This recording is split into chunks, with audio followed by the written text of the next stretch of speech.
On September 7th, 2021, El Salvador became the first country to accept Bitcoin as a legal tender. In a report from NPR, El Salvador's President Nayib Bukele stated that, quote, El Salvador has the right to advance to the first world. The legalization of Bitcoin as legal tender is known as the Bitcoin Law, and today that will be the primary focus of this podcast. My name is Spencer Travis. And I'm Yu Yuan. And welcome back to the half hour. And Yu, kind of looking at this idea of Bitcoin and cryptocurrency moving into the world of digital assets, we are definitely seeing some technological progress happening right now, especially in the business world and economically. Yeah, totally. And with that, I think it's also nice to note that El Salvador's president is a millennial. And I know news sources have been saying that he is the tech person and he's always willing to make new changes and help out El Salvador. And having Bitcoin as their legal tender is definitely something that was on his radar. So hopefully, we also hope that this week will help both extempers and PFers, because as of right now, the topics for PF could be A, resolved, increased United States federal regulation of cryptocurrency transactions and or assets will produce more benefits than harms, or B, the United States federal government should implement a central bank digital currency.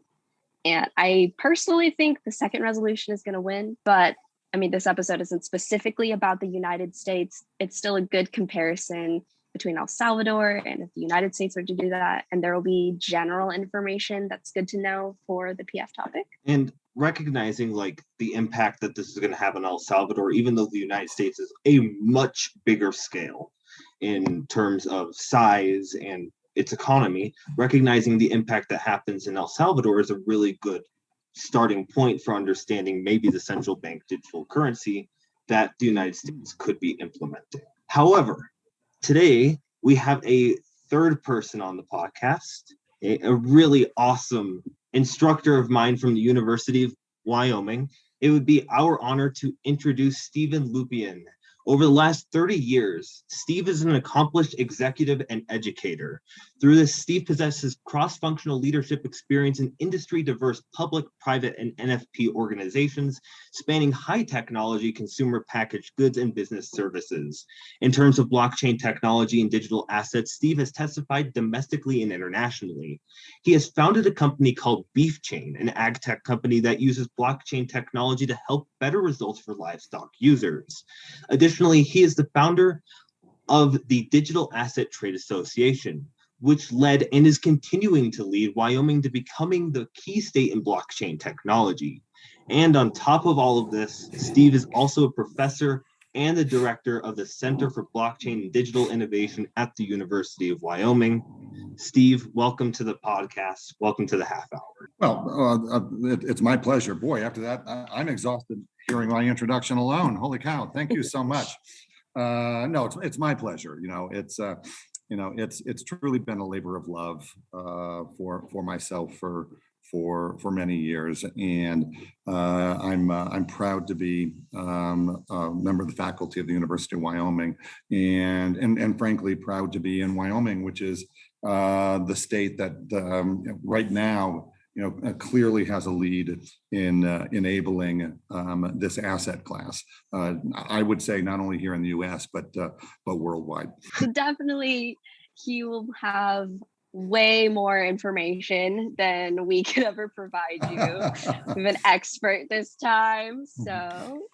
Well, it's following up on your both your introductions with El Salvador. It is an interesting phenomena, both from a business standpoint and economic standpoint, but also in how it will move forward the digital asset space. When you look at the announcements that the El Salvador government has made, they went to the Bitcoin standard for One primary stated reason, and a secondary reason that I will opine is just from speaking to individuals involved in this process, and what they believe was also a secondary motivator.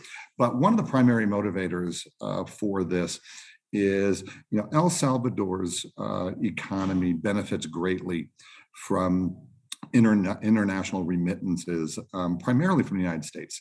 They bring in, last I read, I believe it was about $6 billion a year into their economy. Almost 23% of their economy is brought in the form of remittances from the United States, and the challenge that they're primarily trying to fix is that with remittances comes fees.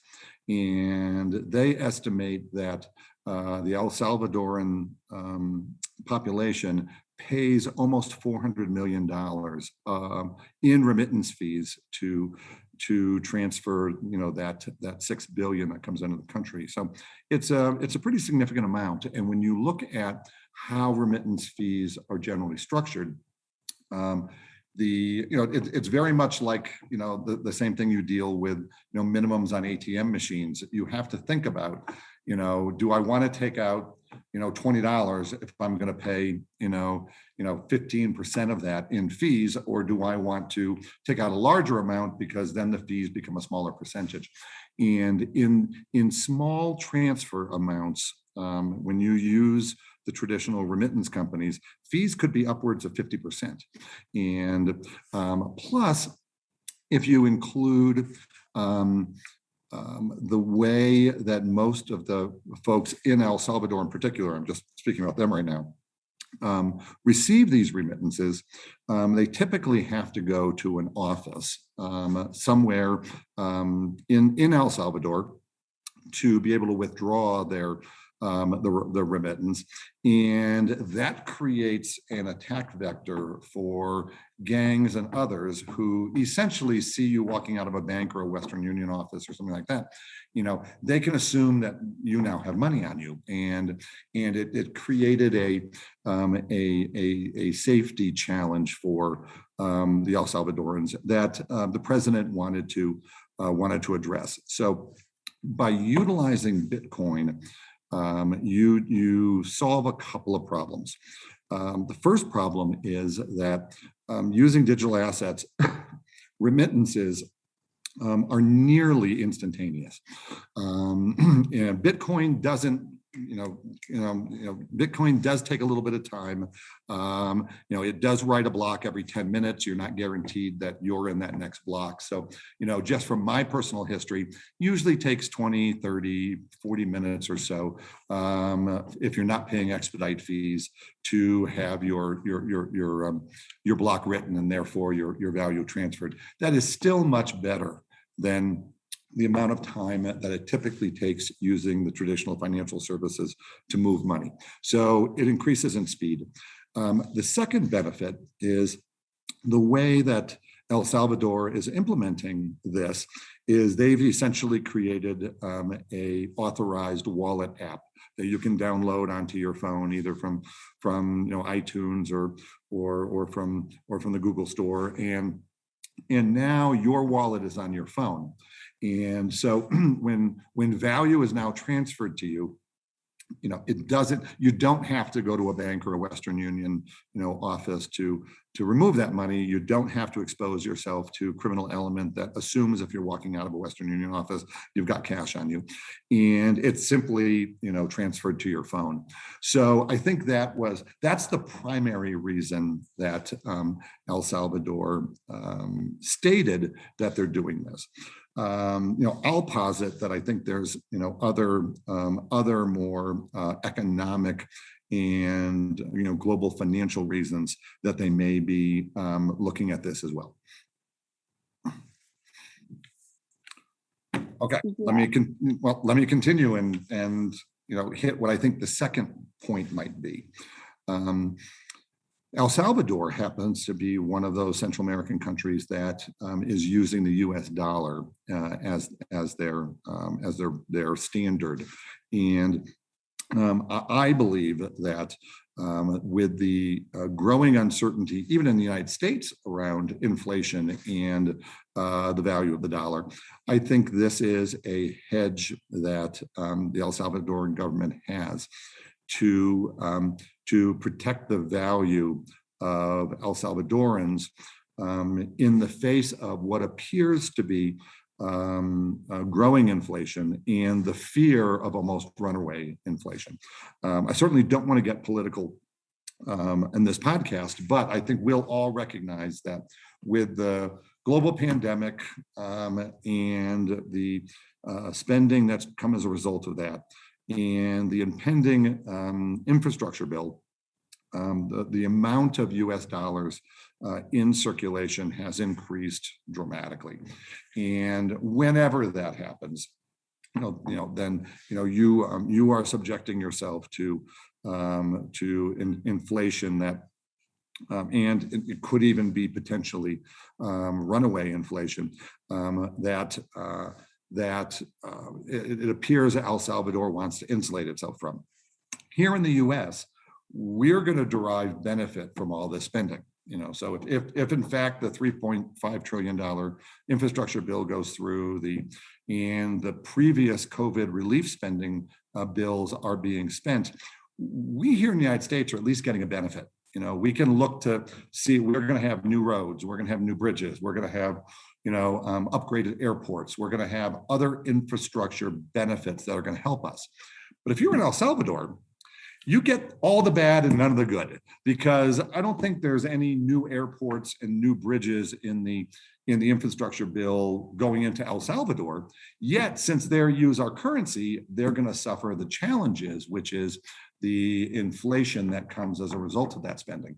So frankly, I think the El Salvadoran government and the president looked at what could potentially become a challenge for them in the future, and found a way that they could potentially mitigate that for El Salvador and the El Salvadoran people. Any other thoughts you'd like me to share?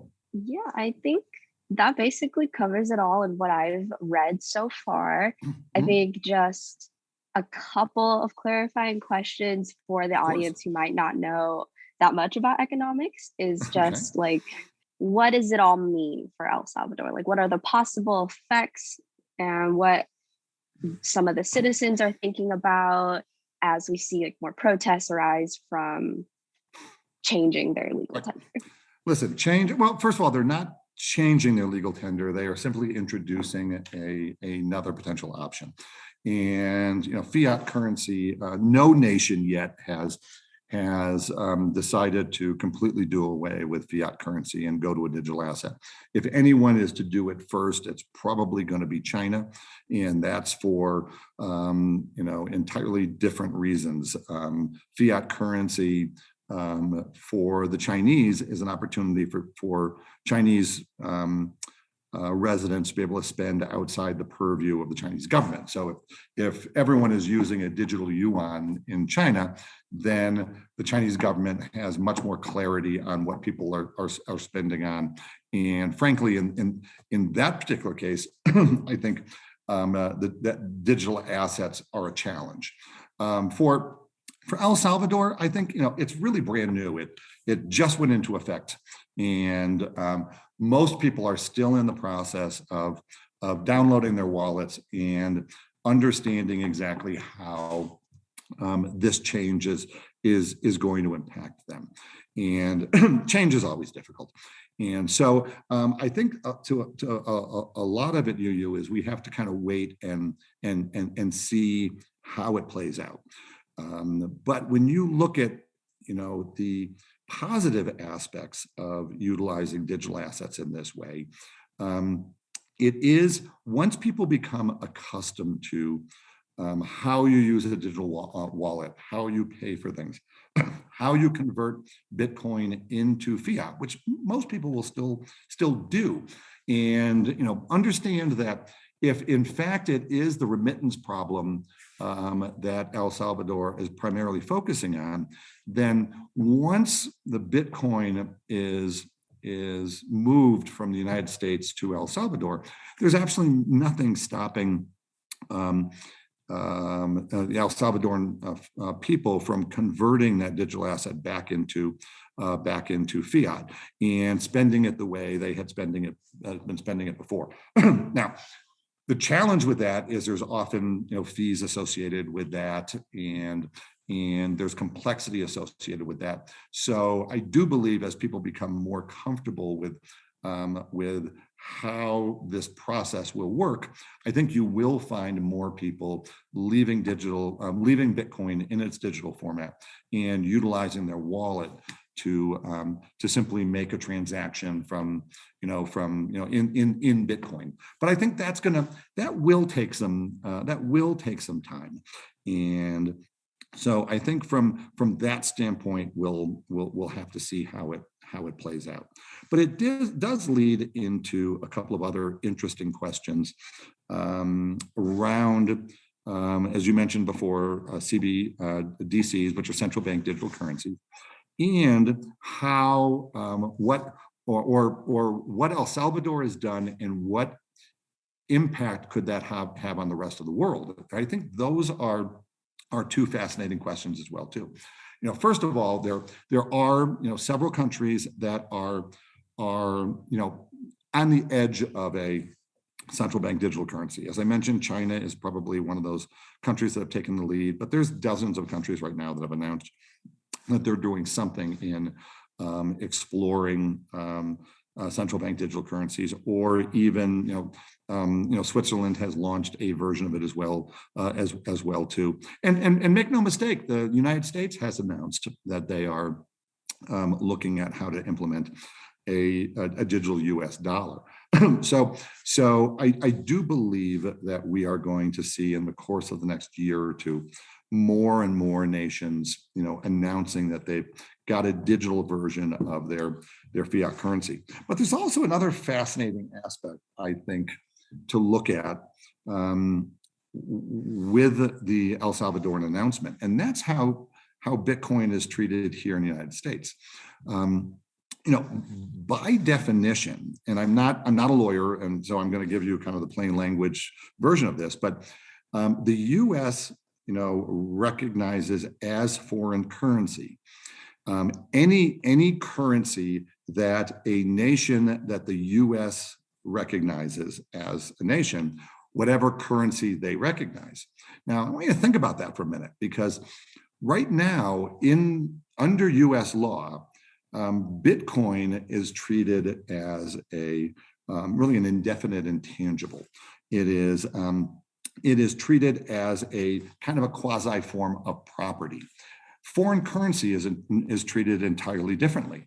So it really does beg the question, does this change the way the US is going to treat digital assets, and Bitcoin in particular? Because under US law, it probably should.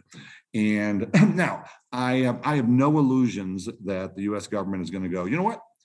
El Salvador did it, therefore it must be true. We now deem Bitcoin something different. I don't think that's going to happen as a result of El Salvador. But what we're starting to see happen is Panama has made an announcement that they're looking at doing something very similar to El Salvador. Ukraine has just announced over this weekend that they are changing the legal definition of Bitcoin and how Bitcoin can be used.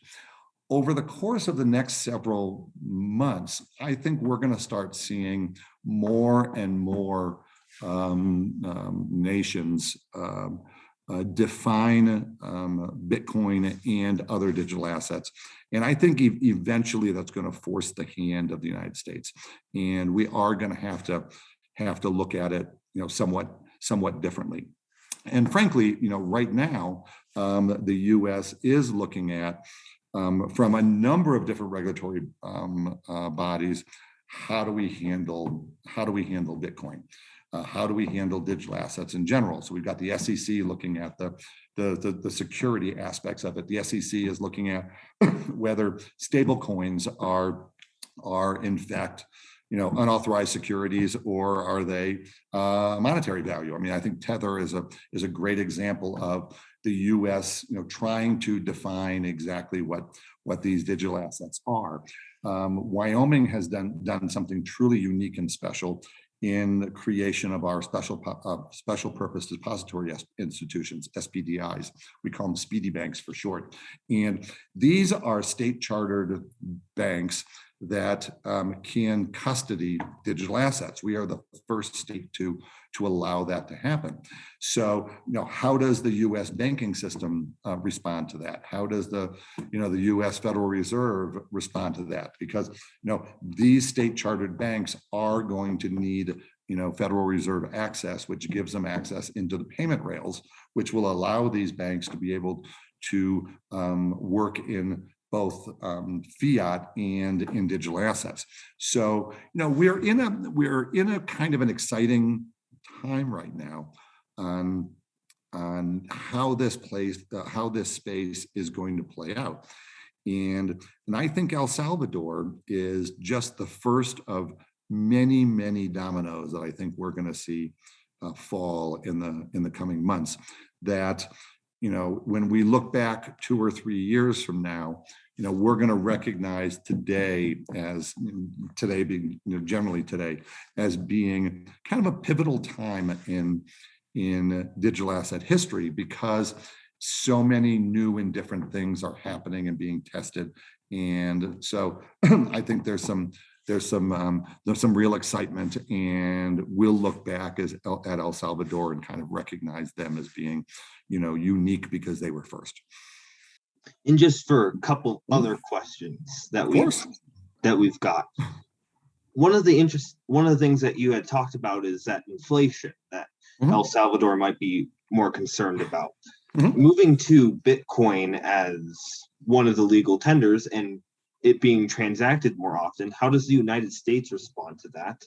And secondly, what would we saw the effect specifically to the stock market, right? And specifically to Bitcoin, where it had a major drop with investor confidence.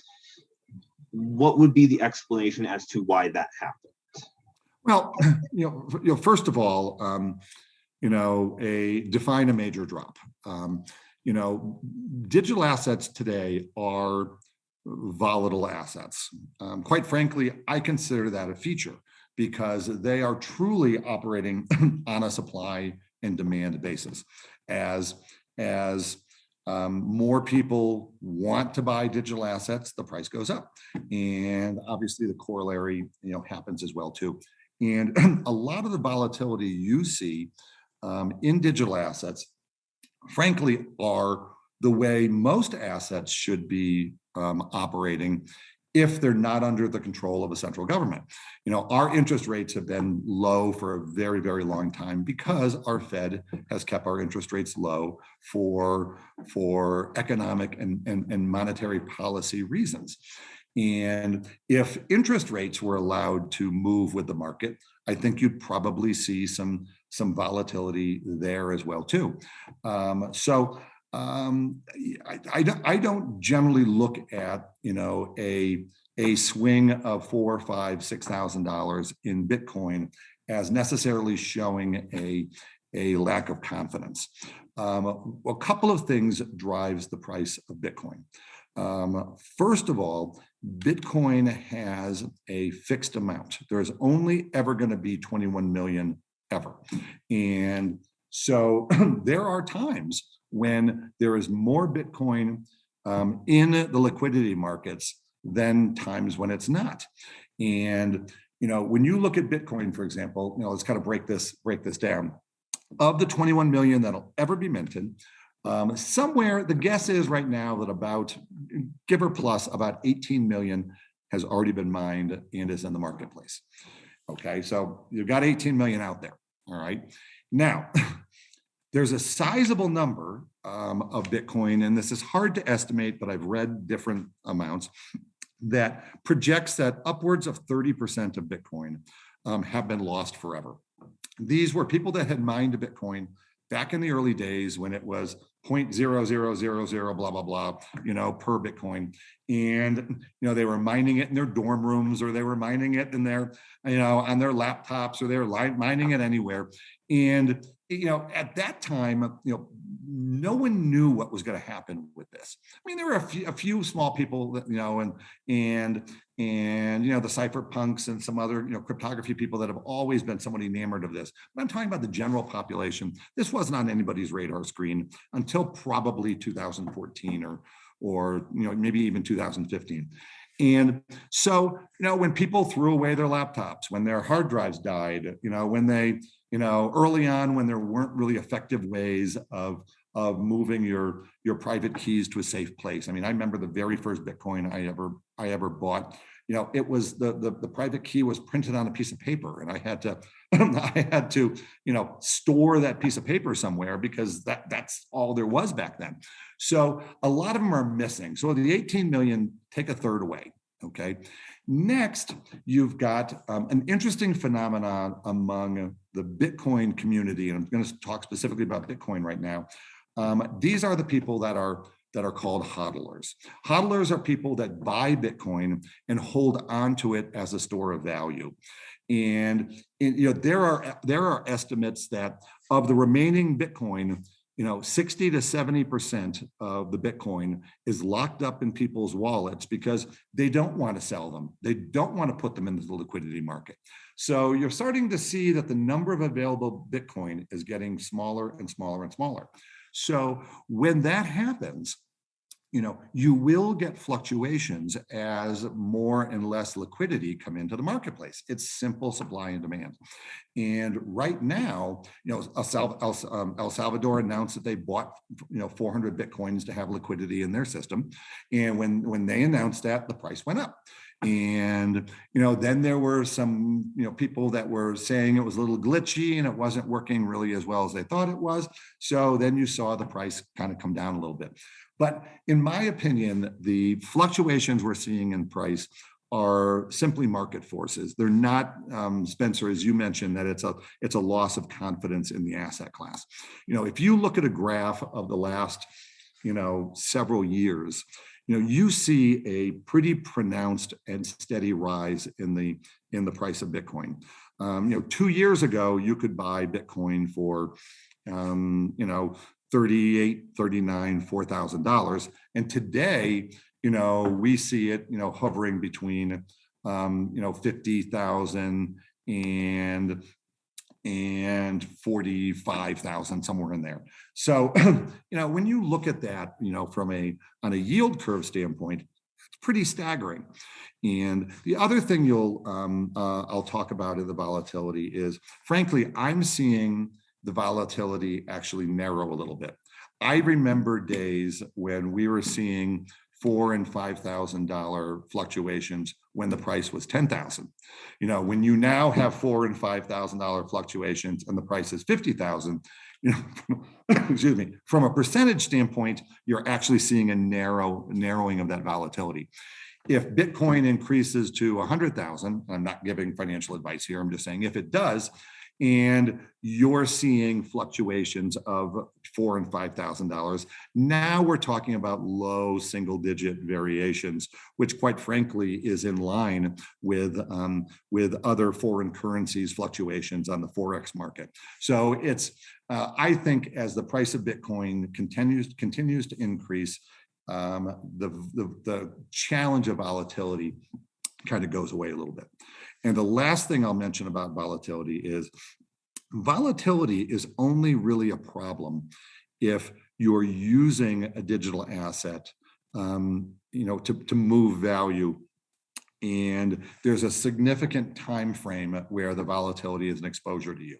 So, for example, if you were using Bitcoin for remittance reasons, and it took 3 or 4 days from the time you bought the Bitcoin until the time that the recipient had it and was able to use it, then yeah, volatility is a problem. I put $100, into Bitcoin, and by the time the Bitcoin gets to my recipient, it's only worth, $80. Yeah, that's a problem. But also bear in mind, we're talking about digital assets that move in the time frame of minutes. And when you look at the volatility of Bitcoin, it's not changing 5, 6, 7, 10% in minutes. It's changing that much over the course of several days. So, for what it's being used for, the volatility isn't really a challenge. And for those individuals who happen to be hodlers, and I would consider myself one of them, believe it or not, volatility is an opportunity to buy more. So, I like it when it drops, for market reasons, drops, because that gives me an opportunity to buy more, because I know over time that I'm going to be able to make up that volatility delta, and I'll have been able to buy more Bitcoin during the dips. And that's one of the sayings in the Bitcoin community is, buy the dips. When you see it go down, buy the dip. And so really, I think volatility, to finish your question, Spencer, is really in the eye of the beholder. And I contend that it's not consumer confidence that's driving that. It's market forces. All right. And just kind of looking at this also from the general perspective, right? El Salvador uses more Bitcoin over time, right? They continue to use it as legal tender over the US dollar. Okay. Yep.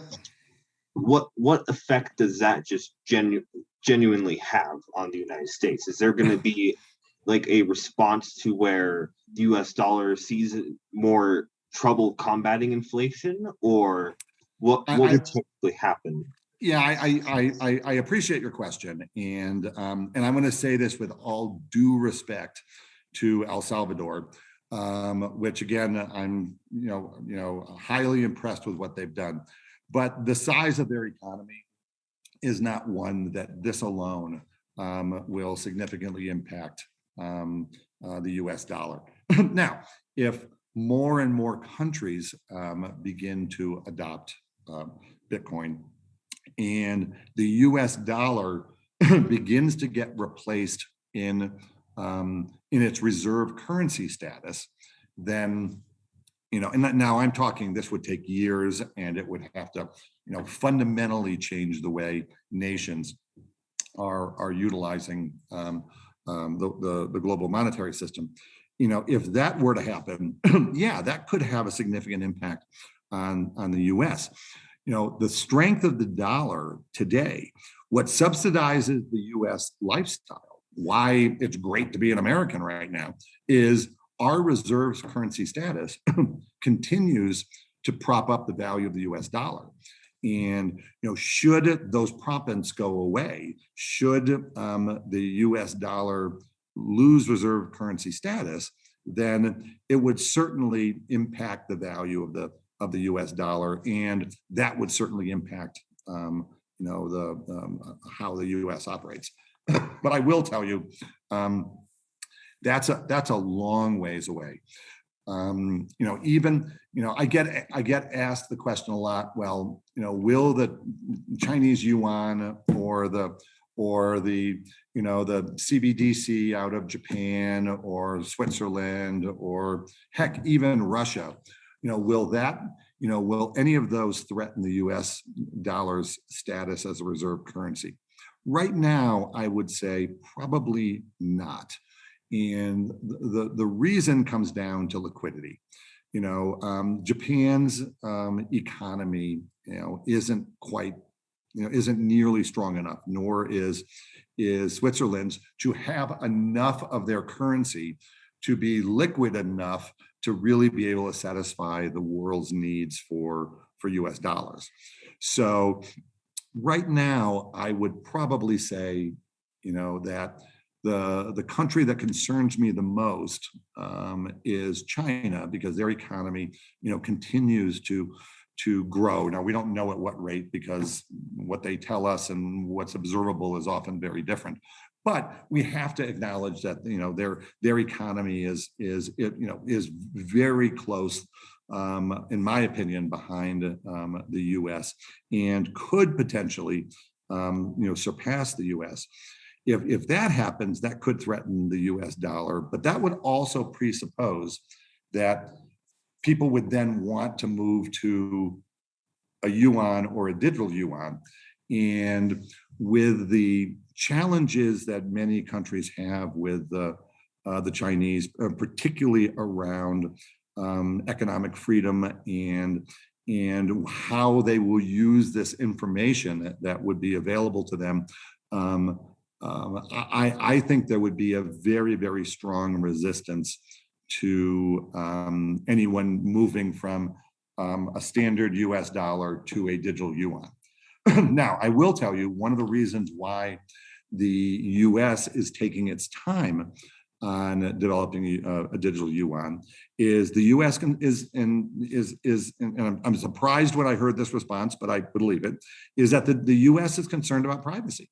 The US is concerned that that is a lot of information, and that information in the wrong hands, including the US government, could be a challenge. And so I'm proud of the fact that it's taking us a while because we are concerned about privacy. I can tell you that is not a concern of the digital yuan. And I think that will be a barrier for a lot of people to go to their digital currency. So I think the US dollar is safe for now. I do think inflation will challenge the US dollar. I personally do believe that it's probably not as transitory as the US government is stating right now. And I think they're starting to recognize that. I think they're starting to see that the price inflation is going to probably continue for some time. And how that eventually manifests itself. Are we going to see inflation like we did at the end of the 1970s, where it was not only double-digit inflation, but at times, nearly, interest rates were over 20% back then. And are we going to see that level of inflation? I think time will tell. And I think we potentially could be seeing that type of inflation if we're not careful about how we spend and what we spend on. All right. And that really actually jumps us right into our possible questions for people to think about and as we go through and discuss. That was actually one of the questions that we had written ready to go. It was what the effects were going to be on the US dollar. Right. However, this other question is going to challenge all of us. And I think that there's really a good discussion that I think everybody here might be able to try to find some kind of solution, because we do know that the protests are going on in El Salvador against Bitcoin. Yep. And it's a really big problem and challenge to El Salvador's president. So the question that we are going to propose is, how should President Nayib Bukele respond to ongoing protests against Bitcoin in El Salvador? Trying to understand specifically the response there. Making this illegal tender we've heard that this is a really good thing. It's a step forward. We're seeing massive impacts right now, or we'll see massive impacts definitely in the future as well. But looking at this from that kind of point of view, there is something that needs to be said about the protests. Yep.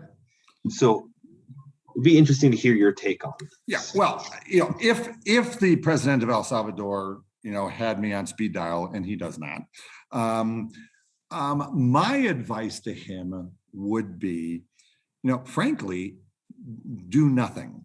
I think the tendency of many nations is to overreact to public discord.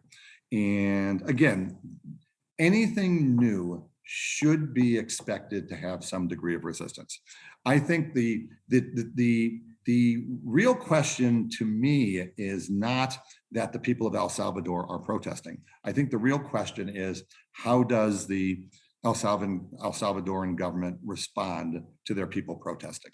I think that's the bigger question. So if if the president were to call me up and ask me for my honest opinion, I would say at this stage of the game, look, understand that there's uncertainty, there's fear, there's there's concern about any major change like this. And some degree of venting of that frustration and fear is normal. And here in the United States, we have certainly seen our fair share of protests. And it's usually not the protest that's the problem, it's the response. And so I would just caution the El Salvadoran government to allow their people to vent their frustration and excuse me, and just allow the process to continue to play out. Don't take a knee-jerk reaction. Just sit back and provide a safe and secure environment for people to vent their frustrations. But over time, I think my personal opinion is that it will be understood that, one, they're not banning their existing currency. Nobody said, hey, effective last Monday, all right, you got to stop using your existing fiat and you have to go to this new dollars, and the Band-Aid is ripped off, and the government response is nothing more than, well, deal with it. That's not what happened here. Okay, options were made available, and frankly, at least where I sit, options are always good. So allow a little bit of time for this process to play out. Don't overreact to your folks protesting, and and in a month or two, let's see if the fears of people subside when they see that their value isn't evaporating, that this isn't a scam. I think there's just a lot of uncertainty, and only time will alleviate those concerns.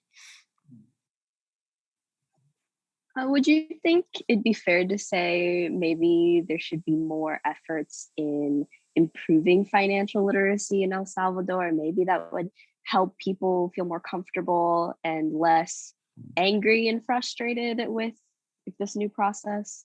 Well, that's a great point, Yu. I think, and I'll answer it by saying, I think there's a bigger challenge at play here than just El Salvador. I think, globally, there's a challenge with financial literacy. I think globally there is a unfortunate number of people who are unbanked or underbanked. And so, and I do believe digital assets are an opportunity to solve that problem. And but anything new is challenging. And I mean, 10 years ago, this asset class barely existed. So this really is in the scope of global economics. This really is an amazingly recent phenomenon. And as we discussed earlier, even the U.S. government is trying to figure out, how do we regulate this? Do we regulate this? Do we regulate it with a hard touch, or do we regulate this with a light touch? So if governments like the U.S. are still trying to figure it out, then yeah, I think it's understandable that people in El Salvador are concerned about this. Frankly, if you look at the speed that this went through, this was announced at Bitcoin 2020, which was actually Bitcoin 2021, excuse me, earlier this year, I think somewhere around the March timeframe. So from the time the El Salvador government announced that they were going to do this, and it became law and went into effect, is a matter of months. And that's pretty darn fast. And so I think a lot of the concerns that people have are probably not well founded in that this asset class is going to bite them, but that they just haven't had enough time to really learn what the advantages are. But again, time will solve that. And I think And I think it's incumbent upon the El Salvadoran government and others to provide that education and help people understand that this is not something that's going to harm them, that if it's implemented properly, it actually will be a significant benefit to them and their economy. I was going to ask the same question. Great minds. There is this other kind of keeping this same question in thought.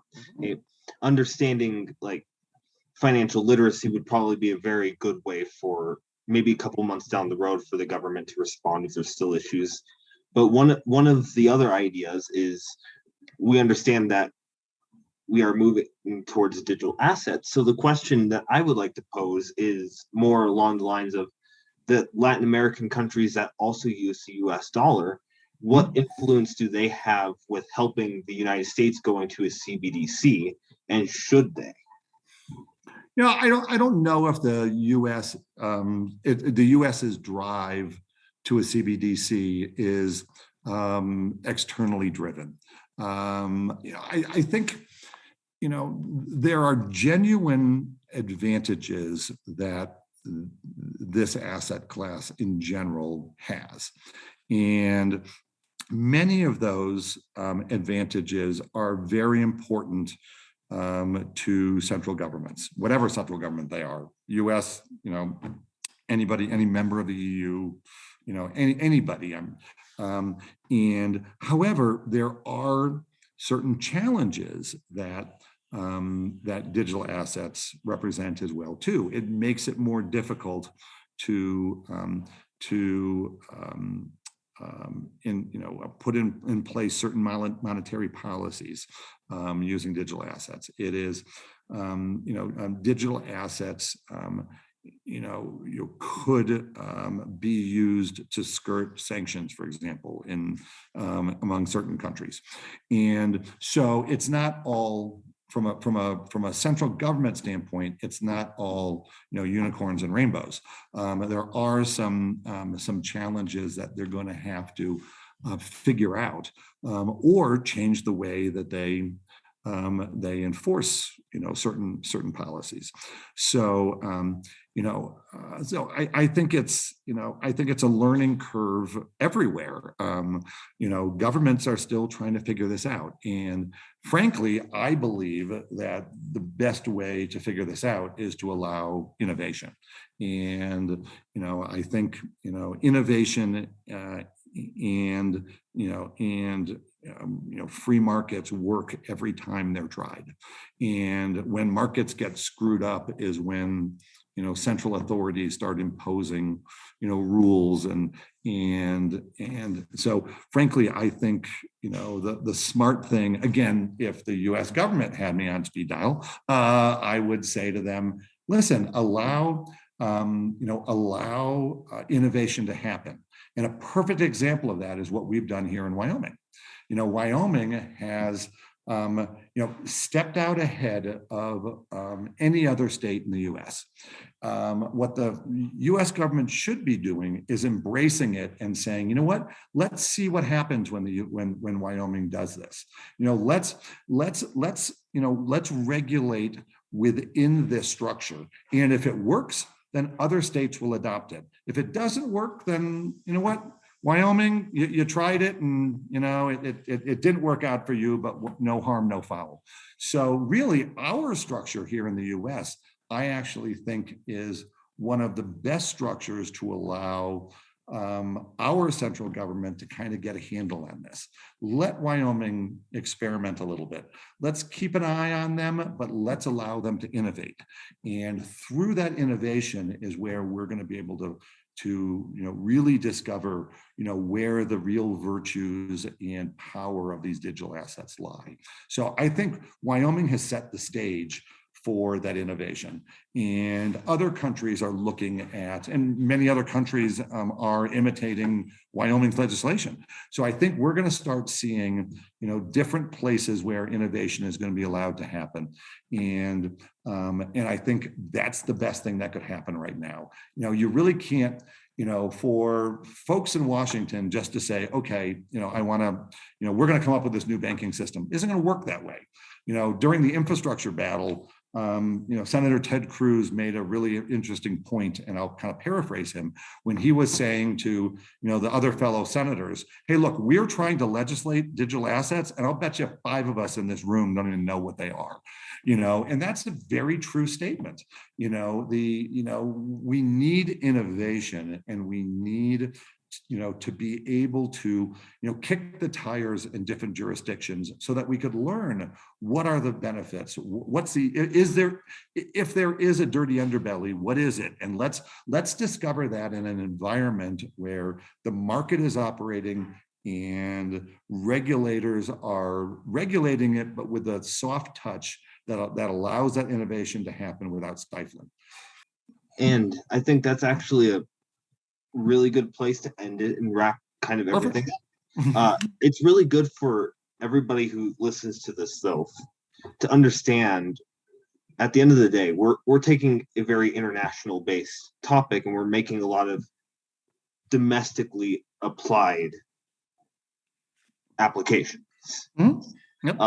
And one of the reasons why that's an important thing right now is because, as we're seeing, this is a global change. This is something that is affecting not only just El Salvador and the people of El Salvador, but it's also going to eventually affect the United States. It's going to affect Russia. And really taking a look at that sort of application really helps us to understand the relative importance of why this legislation is important to talk about.